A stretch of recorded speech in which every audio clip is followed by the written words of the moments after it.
मुल्क यमन के बादशाह के 6 बेटे थे और 6 के 6 बेहद बहादुर, अक्लमंद और रहमदिल थे।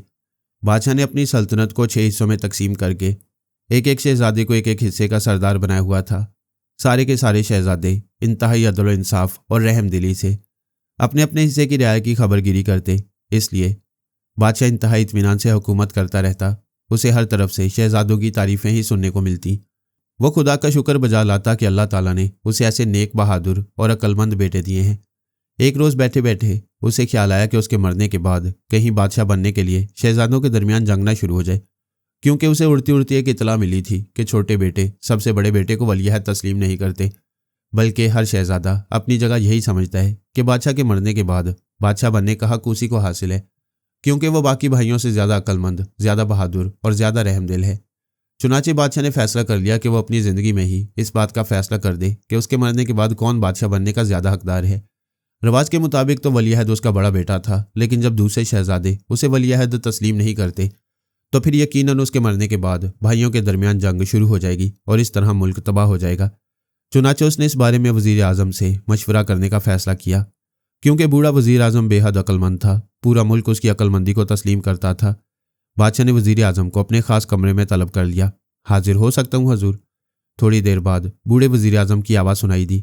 आओ आओ वज़ीर आज़म, हम तुम्हारे ही मुंतज़िर हैं, बादशाह ने कहा, और वज़ीर आज़म अंदर दाखिल होकर अदाब बजा लाया। हुक्म हजूर।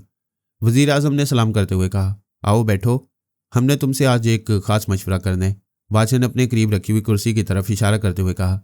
वज़ीर आज़म शुक्रिया अदा करके कुर्सी पर बैठ गया। वज़ीर आज़म, हम चाहते हैं कि अपनी ज़िंदगी में ही इस बात का फ़ैसला कर दें कि हमारी वफ़ात के बाद कौन सा बेटा हमारी बजाय बादशाह बनने के लायक है। साथ ये शर्त भी है कि बाकी सारे शहजादे भी उसे तस्लीम कर लें, ताकि इस बात पर कोई झगड़ा ना हो सके। बादशाह ने वज़ीर आज़म से मुखातिब होकर कहा, हजूर, बड़े शहजादे रिवाज के मुताबिक आपके वली अहद हैं। सारी दुनिया का यही रिवाज है कि बादशाह के बाद उनका बड़ा बेटा बादशाह बनता है। किसी को बड़ा बेटा या छोटा बेटा बनाना अल्लाह ताला की कुदरत है, इसलिए इस मामले में किसी को क्या एतराज़ हो सकता है। वज़ीर आज़म ने मुअद्दबाना लहजे में जवाब देते हुए कहा, रिवाज को छोड़ो, हम चाहते हैं कि रिवाज से हटकर इस बात का फैसला करें। बादशाह ने कहा, तो बादशाह सलामत, इसका आसान तरीका है कि आप सब शहजादों को बुलाकर उनके सामने एक ऐसी शर्त रख दें जिसे पूरा करने के लिए इंतहाई अक्लमंदी और बहादुरी की ज़रूरत हो। जो शहजादा सबसे ज़्यादा अक्लमंद और बहादुर होगा वह शर्त पूरी करेगा। इस तरह उसका हक बन जाएगा और बाकी सबको इसे तस्लीम करना पड़ेगा। वज़ीर आज़म ने जवाब दिया, ऐसी कौन सी शर्त हो सकती है? बादशाह ने पूछा। बेशुमार शर्तें हो सकती हैं, कोई मुहिम, कोई सल्तनत फ़तह करना वगैरह। वज़ीर आज़म ने जवाब दिया। नहीं, हम चाहते हैं कि यह शर्त सबसे अनोखी हो। बादशाह ने कहा, अनोखी शर्त? वज़ीर आज़म ने सोचते हुए कहा और फिर सोचते सोचते वह मुस्कुरा दिया। एक शर्त मेरे जहन में आई है। वज़ीर आज़म ने कहा, बताओ। बादशाह सलामत ने बड़े इश्तियाक भरे लहजे में पूछा। बादशाह सलामत हमारा हमसाया मुल्क ओमान के बादशाह की इकलौती बेटी है, जिसका नाम शहजादी चांद तारा है। वह बेहद खूबसूरत होने के साथ साथ इंतहाई अक्लमंद और बहादुर भी है, लेकिन बचपन में उसे एक जादूगर उठाकर ले गया था। उसने इसे अपनी बेटी बना लिया। इस जादूगर को नीला जादूगर कहते हैं। एक बुजुर्ग के कहने पर उस नीले जादूगर ने शहजादी को इस शर्त पर वापस किया था कि वो हर महीने की 14वीं रात उसके पास गुजारेगी, और दूसरी शर्त यह है कि वो जिससे चाहेगा उसकी शादी कर देगा। चूंकि ये नीला जादूगर बेहद ताकतवर है, इसलिए मजबूरन ओमान के बादशाह को उसकी शर्तें मंजूर करनी पड़ी। लेकिन अब पता चला है कि वो नीला जादूगर शहजादी की शादी अपने एक बदसूरत और लंगड़े भतीजे से करना चाहता है। हालांकि शहजादी खुद भी ऐसा नहीं चाहती। चुनाचे बादशाह ने खुफिया तौर पर ऐलान कर दिया है कि जो आदमी शहजादी चांद तारा को उस नीले जादूगर की शर्तों से आज़ाद कराएगा, शहजादी की शादी भी उससे हो जाएगी और सल्तनत ओमान का बादशाह भी वही बनेगा। इसलिए आप अपने शहजादों को कह दें कि जो शहजादी चांद तारा से शादी करने में कामयाब हो जाएगा वही सल्तनत ओमान के साथ साथ इस मुल्क का भी बादशाह बनेगा। इस तरह सल्तनत भी वसी हो जाएगी और आपका मसला भी हल हो जाएगा। वज़ीर आज़म ने कहा, बहुत खूब, तुमने बहुत अच्छी तजवीज़ पेश की है। हम आज ही तमाम शहजादों को बुलाकर यह हुक्म सुना देते हैं और इसके लिए 1 माह की मियाद मुकर्रर कर देते हैं। बादशाह ने खुश होकर कहा, और फिर उसने दरबान को बुलाकर हुक्म दे दिया कि तमाम शहजादों को इतला दे दी जाए कि वो बादशाह के सामने कल पेश हों।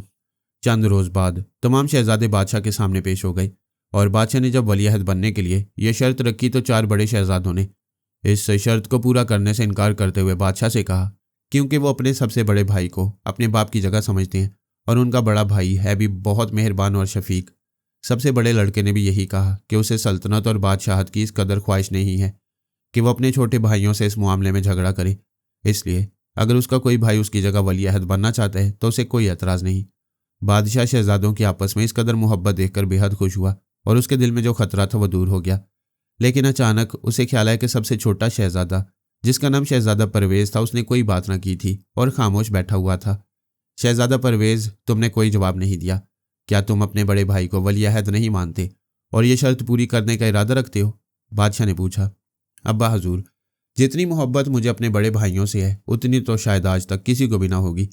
मैं तो तसव्वुर भी नहीं कर सकता कि मैं अपने बड़े भाइयों के सामने आंख उठाकर भी देख सकूं। शहजादा परवेज़ ने जवाब दिया तो बादशाह और भी ज़्यादा खुश हो गया। लेकिन फिर तुम खामोश क्यों थे? बादशाह ने पूछा। अब्बा हजूर, मैं ये सोच रहा था कि शहजादी चांद तारा किस कदर मजलूम है कि वो एक जादूगर के कब्जा में है और वो दियोस की शादी अपने बदसूरत और लंगड़े भतीजे से करना चाहता है और मजलूम की मदद करना हम पर फ़र्ज़ है। इसलिए मैंने फ़ैसला किया है कि वली-अहद बनने के लिए नहीं, बल्कि सिर्फ एक मजलूम शहजादी को उस जादूगर के जुल्म से निजात दिलाने के लिए मैं ज़रूर उसकी मदद करूँगा। शहजादा परवेज़ ने एतबार भरे लहजे में कहा। बादशाह उसकी बात सुनकर इतना खुश हुआ कि वो अपनी कुर्सी से उठकर आगे बढ़ा और उसने शहजादा परवेज़ को बेख्तियार अपने सीने से लगा लिया। मुझे तुम पर फ़ख्र है शहजादा परवेज़। तुमने बिला किसी शर्त के एक मजलूम की मदद का फैसला करके मेरा दिल खुशियों से भर दिया है। बहादुर आली ज़रफ़ इंसान ऐसे ही होती है। तुम ज़रूर ये काम करो, अल्लाह ताला यकीनन तुम्हारी मदद करेगा। बादशाह ने शहजादा परवेज़ की पुश्त थपकते हुए कहा और फिर दूसरे शहजादों ने भी शहजादा परवेज़ को शाबाश दी और अपनी अपनी तरफ से उसकी मदद का वादा किया।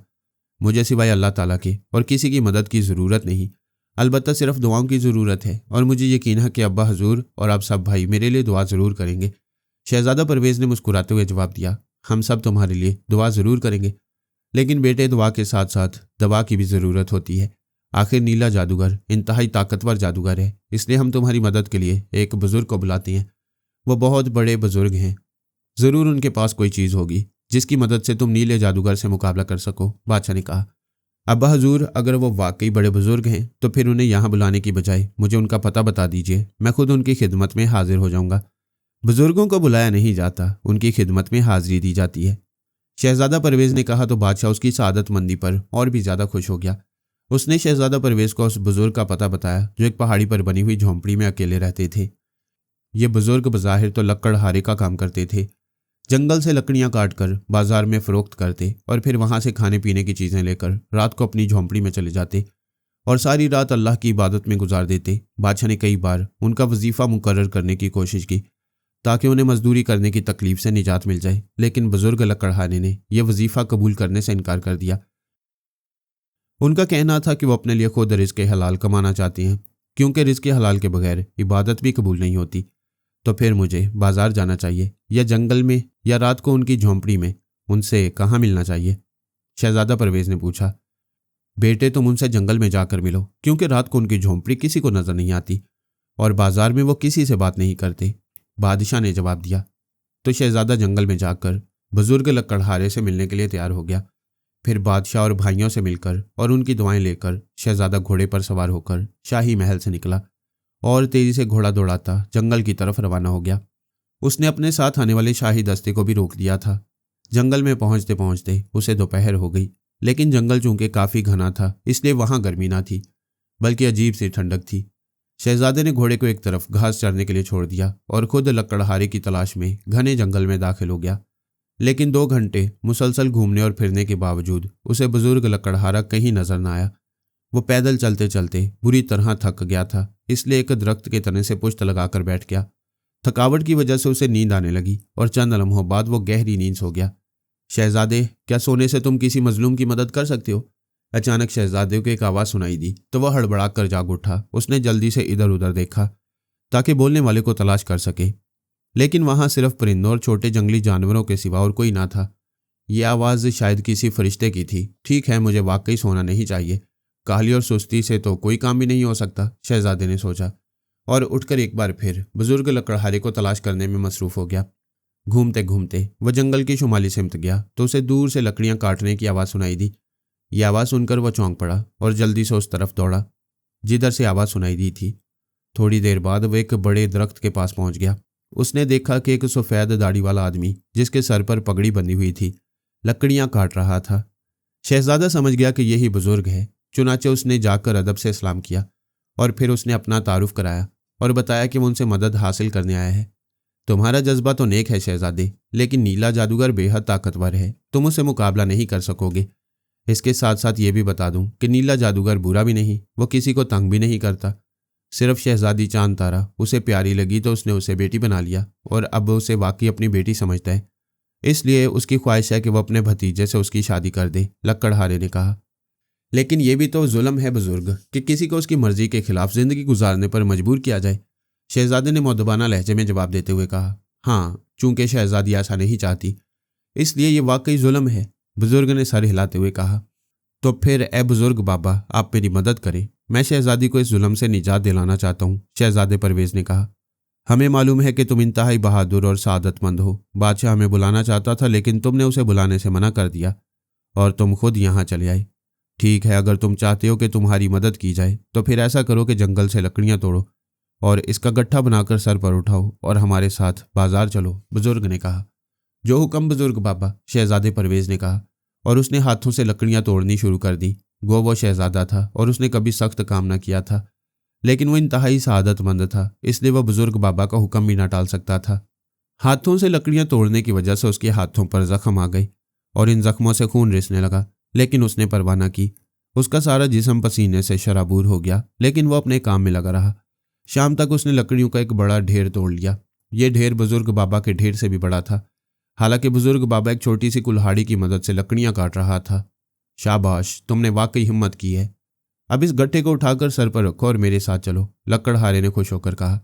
मैं आपका गट्ठा भी उठाकर ले जाऊंगा बुजुर्ग बाबा, मेरा घोड़ा जंगल के बाहर मौजूद है, शहजादे ने कहा। नहीं, तुम्हें सिर्फ अपना गट्ठा उठाना होगा, वो भी सर पर उठाकर ले जाना होगा, घोड़े पर रखकर नहीं, बूढ़े लकड़हारे ने सख्त लहजे में कहा। जो हुक्म बुजुर्ग बाबा, शहजादा परवेज ने कहा और उसने लकड़ियों का बड़ा गट्ठा उठाकर अपने सर पर रख लिया।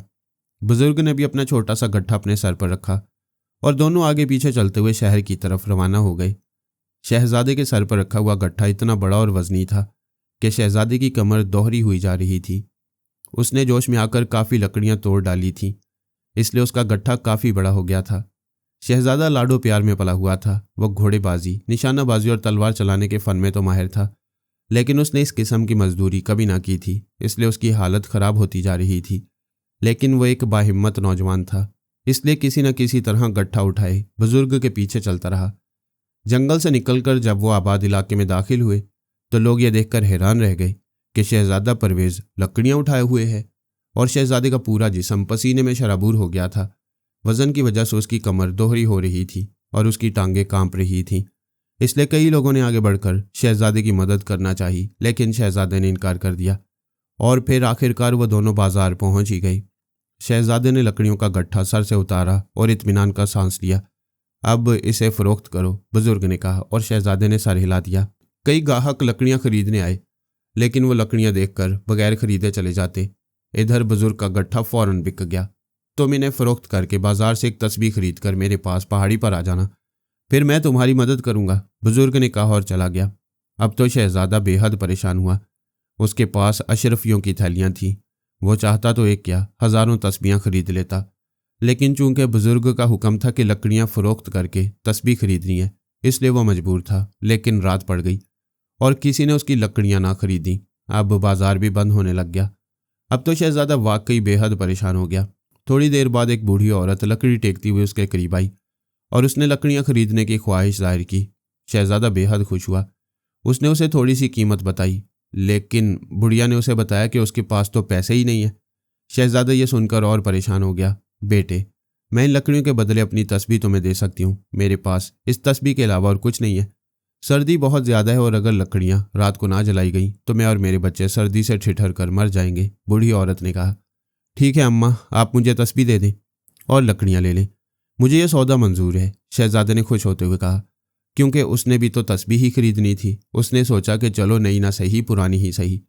तो फिर तुम इन लकड़ियों को मेरे घर तक पहुंचा दो। मैं बूढ़ी औरत हूँ, इन्हें कैसे उठा सकती हूँ, बूढ़ी औरत ने जवाब दिया। ठीक है बूढ़ी अम्मा, मैं ये लकड़ियाँ आपके घर तक पहुँचा देता हूँ, शहजादे ने कहा और लकड़ियों का गट्ठा दोबारा सर पर उठा लिया और बूढ़ी औरत के पीछे चलने लगा। बूढ़ी औरत चली ही जा रही थी और शहजादा एक बार फिर वजन उठाने की वजह से इंतहाई थक गया, लेकिन अब भी वो मजबूर था। बूढ़ी औरत का घर ही ना आ रहा था, शहर खत्म हो गया।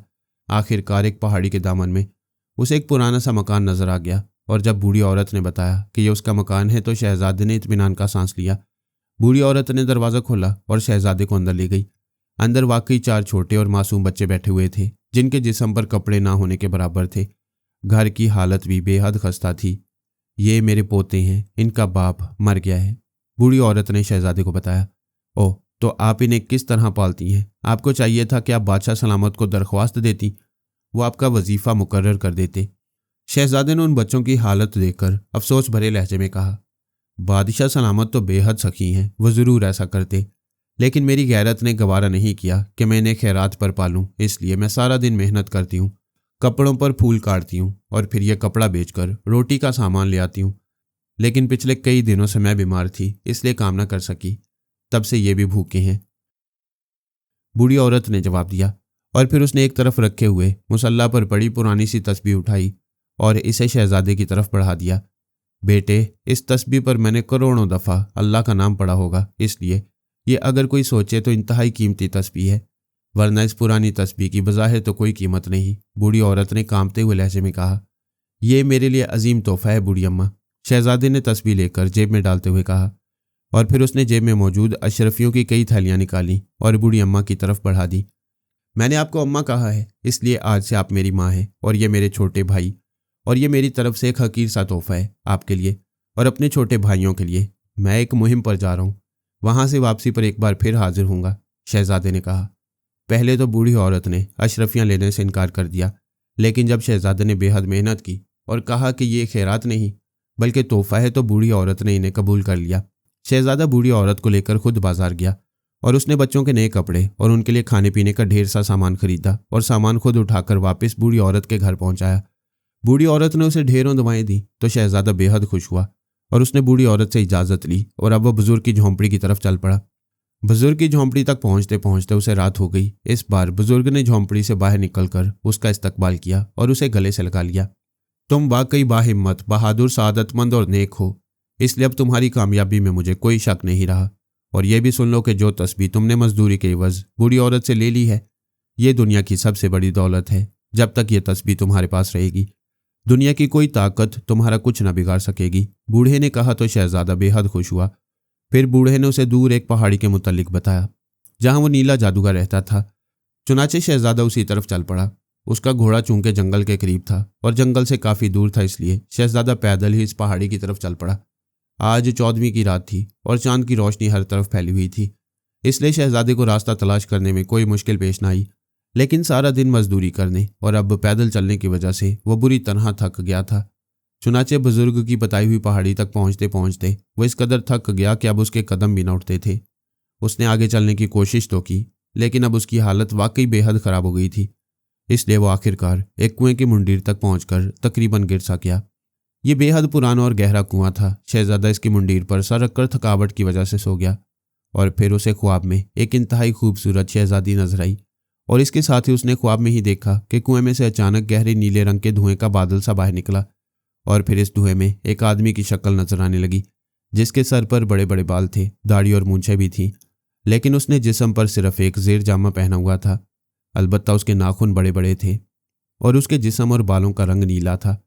उसी लम्हे शहजादे के कानों में एक गूंजदार आवाज़ पड़ी तो उसकी नींद खुल गई और वो हड़बड़ाकर उठ बैठा। दूसरे लम्हे वो ये देखकर हैरान रह गया कि जो मंजर उसे ख्वाब में नजर आ रहा था वही मंजर हकीकत में ही उसके सामने था। शहजादी भी एक तरफ खामोश बैठी हुई थी और वो नीले रंग का आदमी भी अब धुएं से निकलकर जमीन पर खड़ा हो चुका था। उसकी आंखों में बेपनाह सख्ती थी।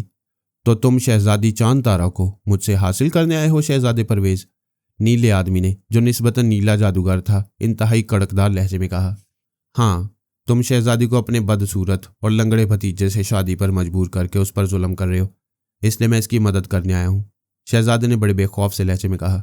जानते हो, मेरा नाम नीला जादूगर है और मैं दुनिया का सबसे ताकतवर जादूगर हूँ। मैं चाहूँ तो तुम्हें एक लम्हे में जलाकर राख कर दूँ, लेकिन मैं तुम्हें एक मोहलत और देता हूँ, तुम यहाँ से चले जाओ, नीले जादूगर ने गुस्से से चीखते हुए कहा। मैं इस तरह वापस नहीं जाऊँगा नीले जादूगर, शहजादी को अपने साथ लेकर जाऊँगा। शहजादे ने एतमाद भरे लहजे में कहा। अच्छा, तो फिर मरने के लिए तैयार हो जाओ। नीले जादूगर ने गजबनाक लहजे में कहा, और अब वाकई उसने जल्दी से कोई मंत्र पढ़ना शुरू कर दिया। शहजादी खामोश बैठी रही, उसने कोई बात ना की, और शहजादा उसकी हालत देखकर समझ गया कि नीले जादूगर ने लाजमन उसे जादू से पाबंद किया हुआ है। नीला जादूगर मंत्र पढ़ता रहा, जबकि शहजादे ने जेब में हाथ डालकर बूढ़ी औरत वाली तस्बीह पकड़ ली और अल्लाह को याद करने लगा। नीले जादूगर ने जैसे मंत्र खत्म करके अपना हाथ शहजादे की तरफ किया, उसके हाथ से आग का फव्वारा सा निकला और तेजी से शहजादे की तरफ बढ़ा। लेकिन जैसे ही वो शहजादे के जिस्म से टकराया, शहजादे को ऐसे महसूस हुआ जैसे वो आग ना हो बल्कि फूल हो। दूसरे लम्हे आग का वो फव्वारा तेजी से पलटा और उसने नीले जादूगर को घेर लिया। नीले जादूगर ने अब बुरी तरह चीखना शुरू कर दिया। वो अपनी ही आग में चल रहा था। बचाओ, मुझे बचाओ।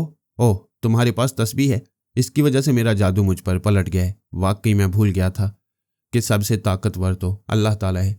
खुदा के लिए तस्बीह मेरे जिस्म से लगा दो, वरना यह आग मुझे जला देगी। नीले जादूगर ने बुरी तरह चीखते हुए और रोते हुए कहा, पहले वादा करो कि तुम शहजादी को उसकी मर्जी के बगैर शादी पर मजबूर ना करोगे, और यह शर्त भी ना लगाओगे कि वो हर महीने 14वीं की रात तुम्हारे पास रहेगी। शहजादे ने कहा, और नीले जादूगर ने मौत के खौफ से फौरन वादा किया। शहजादे ने आगे बढ़कर तस्बीह आग में लहराई तो आग यकदम बुझ गई। नीला जादूगर जल्दी से शहजादे के सामने झुक गया और फिर उसने वादे के मुताबिक शहजादी को अपने जादू से रिहा कर दिया और शहजादी खुशी से उछल पड़ी। उसने शहजादे का बेहद शुक्रिया अदा किया कि उसने उसे उन शर्तों से आज़ाद करा दिया।